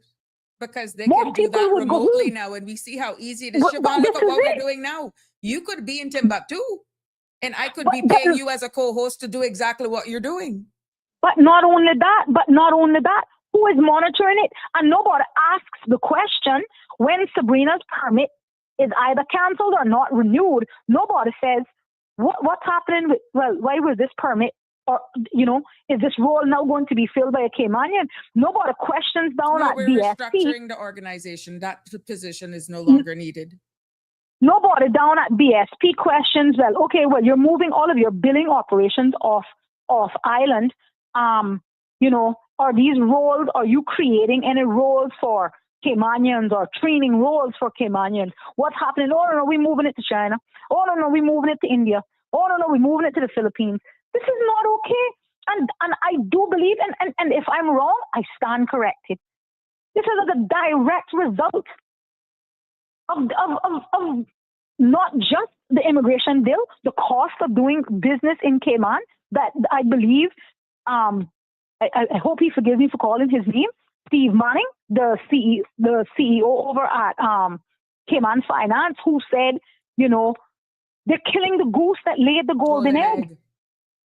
They're killing the goose that laid the golden egg. And these businesses all businesses are in business with a view for profit.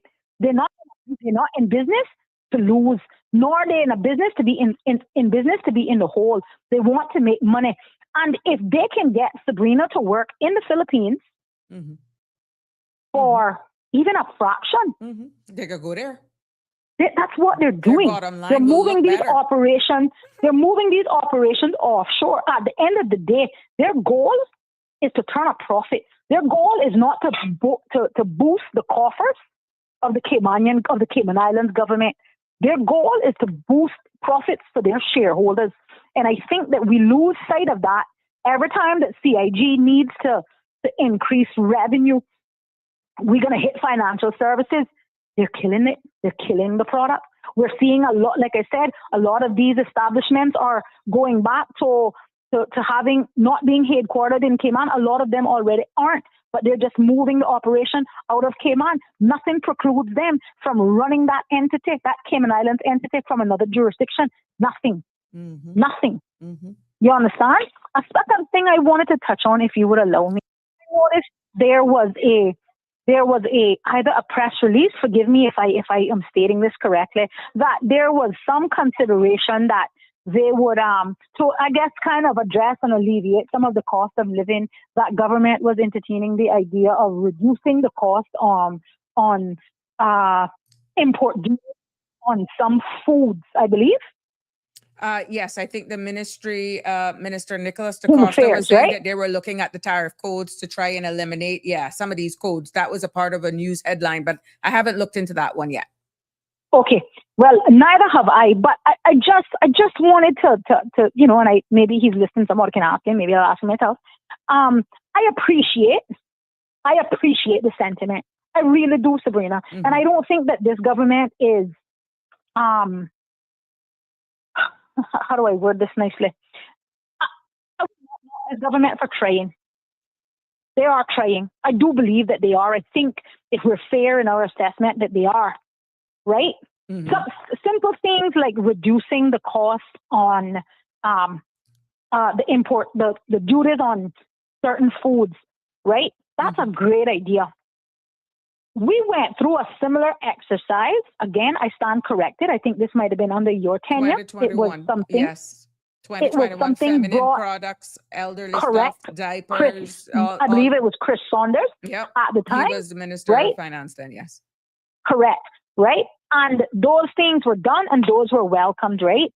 The problem, Sabrina, who policed it to ensure that those cost-saving measures and that cost-saving mechanism was passed on to the consumer? And I'm not suggesting that it wasn't. I'm just saying, I don't recall, and as you know, I'm a supermarket auditor. I don't recall those costs being passed down the line. Even though even though feminine hygiene products and baby stuff, some of these things were duty free.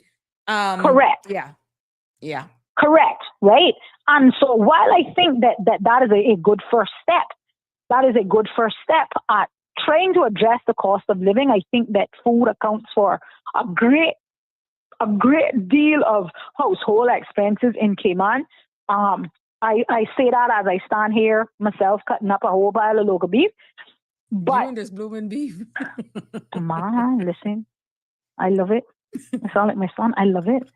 And so, I appreciate those measures that the government, that he is taking. But how can the public? What confidence can the public have that, first of all, that it's going to have a real effect? Number one, like let me blow CUC horn a little bit. They better pay me for this one, right? At least when CUC says we're going to reduce the cost of, I don't know what it reduces, but they're going to reduce the cost of something. They can tell you your fuel cost is going to drop by 15 cents. I think this was also under your tenure where I think during COVID, where the government agreed to either waive or reduce the fuel surcharge, the fuel duty on so CUC. Thus that cost was passed directly onto us. We saw it, Sabrina. It was tangible. We saw it, right? Again, those are tangible measurements. I mean, again, duties and stuff are one of, I stand corrected again, one of government's largest revenue streams. Including those who have work permits as well. And PR Correct. fees. The ones that they can't collect. Anyway. It is what it is. It is what it is. But yeah, and so again, I applaud the government. I really do applaud the government. I don't want to say that their efforts are going unnoticed. I would certainly be a hypocrite if I said that, right? However, again, the public is very skeptical at this point. If they're truly listening and their ears are to the ground, I think the public is losing a lot of confidence. The public is becoming disenfranchised. We were disenfranchised for quite some time, and we're becoming more hopeless is the word. I talk to people. I talk to people on a regular basis. I talk to people who, just trying to live on this $12.50 a month pension and saying, I don't have health insurance. And so I just want to put it out it's there. It's funny that you mentioned the health insurance because I got a message on WhatsApp that says that's what Mr. Belika was talking about. The PR fees that you called in. It says DFA is surely going to have to get lots of applications because some of those people getting PR has nothing, zero in the name. And what government needs to do is check those PR applications that are housekeepers, gardeners, etc., and got the PR with no house, no money in the bank, etc. And there was another message that I want to make sure Mr. Belika hears. Tell Mr. Belika that if we keep giving away our birthright to everyone, that cannot pay for them for their PR. So let them go. So I'm making sure I cover all of the messages. No, let them go. You can either afford to eat at this restaurant or you can't. You either can afford to or you can't. And Cayman can no longer continue to be the land of milk and honey for everyone except Caymanians. It can no longer be. The status quo can no longer remain, Sabrina. Caymanians we're leaving the country to go take up residence in somebody else's country. I said it, and I have a number of friends who are actually scouting out other jurisdictions because they're saying, and you're in an area that you can see and hear it yourself. Aren't I? You understand? And so, like I said, I do hope that, if he's not listening, that maybe come, I will bend his ear and tell him, like we're in bad shape, Sabrina. We're in bad shape as a country. And yes, they're a young government. Yes, they're, not even 1 year in, but these are very real problems. These are very real problems. And yes, I want to give them time. And yes, I want to give them, the opportunity. And did these problems exist before they were elected, before some of them were born, before some of them were born, but they chose to run for public office. They were elected. And all of them, if I remember correctly, campaigned, especially on immigration reform. Yes. Okay? All of them campaigned on immigration reform. And immigration reform should not make the lives of Caymanians more difficult. It should not. It should not make the lives of Caymanians more difficult. We shouldn't be put out of jobs because, well, we can pack up shop and go. We can pack up shop and go. Right? We can't continue to make it so difficult. And I'm not advocating for the businesses because you know how I feel. You come from somewhere, baby. You come from somewhere. But again, bear in mind that the civil service, if I recall correctly, I think that they're on a hiring moratorium, aren't they? On a hiring freeze, sorry. Not based on the availabilities and the openings that are popping up. Oh, my bad. There you go. Thank you for correcting me. I'm not aware. I think that was held off until the end of the year. Maybe it's open as of January 1st. I don't know. I don't know. I don't know either. I thought I heard that government was on a hiring. It was, but I think it's no longer. I stand to be corrected. Okay. We can double check that. So they didn't announce that. But what I'm saying is CIG also needs to recognize that they can't hire everybody. They can't hire everybody. And the more that they continue to create legislation that is harmful, particularly to financial services, again, I'm not suggesting that we don't need reform. But when these companies have other options, it's usually the Caymanian that ends up paying the price. Because Sabrina, who's coming from Tuvalu, can go back to Tuvalu and get her work done. And Sabrina is going to be earning USD or KYD, a KYD equivalent salary in Tuvalu. That not helping Foster's, it not helping Kirk's, it not helping CUC, it not helping CIG, it not helping DVDL, it not helping them pay that $600 car license or license fee, it not helping none of that. It really isn't. And again, measure twice, cut once. See, Live Happy says the government should not put the onus on business to create jobs for Caymanians. We can also create jobs. That's a great opportunity for us to create business in our country. We are not helpless. And Denver is saying, hope you're not cutting up that beef. Oh, Lord, as fast as you talk.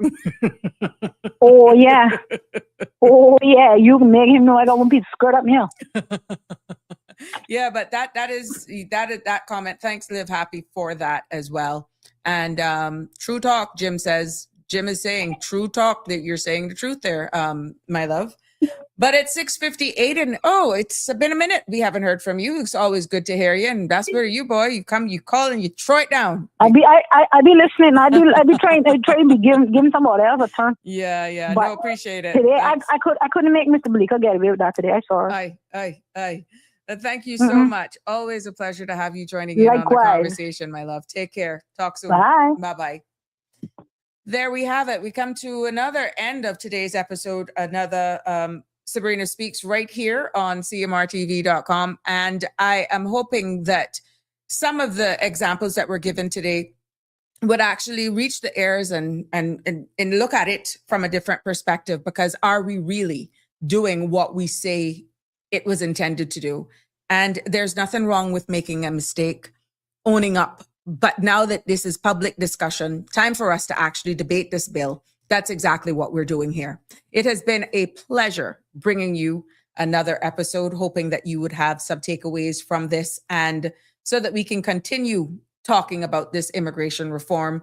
And I hope that we are able to continue to do this with wisdom and with courage as well, and ask the right questions. And it's at the point where we have to demand clarity, and let us ensure that, Caymanian identity definitely remains rooted in our connections and our contributions in our community, and not just paperwork. In this case, not carte blanche either. So thank you for joining me today. Please have a good evening. Have a wonderful, be careful when you're out on the streets. Thank you, Jimbo and Miss Dorothy. Thank you very much for that as well. Until tomorrow, stay safe. God bless. Love you lots. Good night. That's a wrap for today's edition of Sabrina Speaks. Thank you for tuning in and for being part of the conversation. Remember, the dialogue doesn't stop here. Stay engaged, stay informed, and most importantly, stay empowered. We'll be back tomorrow at 5 p.m., same time, same place, right here on CMR TV and radio, where your voice matters and your truth is heard. Until then, Cayman, take care of yourself and each other. That's it for today's edition of Sabrina Speaks, where your voice matters, your story counts, and your truth is always welcome. Join us weekdays from 5 until 6:30 p.m. right here on CMR TV as we dive into the topics that matter most to you. Catch the show live or on demand at cmrtv.com. And don't forget to follow us on Facebook, YouTube, and Instagram so you never miss a moment. Until next time, stay informed, stay engaged, and always speak your truth.